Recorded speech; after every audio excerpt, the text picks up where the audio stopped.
Okay, to the phones. We're going to start in Nelsonville, Ohio. This is Ron. I'm glad that you waited, sir. Welcome to the EIB Network. Hello. Mr. Limbaugh, after 20-plus years, I finally got a hold of you. Here you are. My Christmas present. Sir, I really appreciate what you're doing. My thought is there's been a deal made.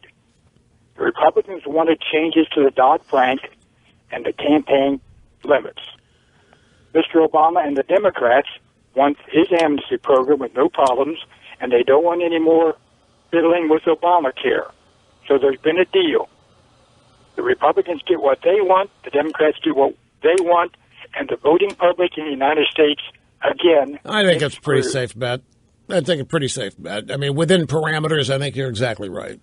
And it's exactly the kind of thing that happens. And it's going to make people think like this election that just happened was meaningless.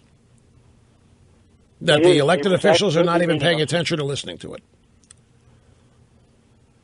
It was meaningless. They don't vote for the people. They vote their own self-interest, and that's it. Well, that's sadly a reality more often than not. But that's, by the way, his point here, that the deal is in, and that both parties have made claims to what they really want, and they've seen to it that both sides get what they really... That's the biggest argument in favor of nothing going wrong this afternoon to scuttle the thing in the Senate, because both sides eventually have struck a deal where they both are getting what they want out of this. Again, it falls back to Fauxcahontas, the fake African-American Elizabeth Warren.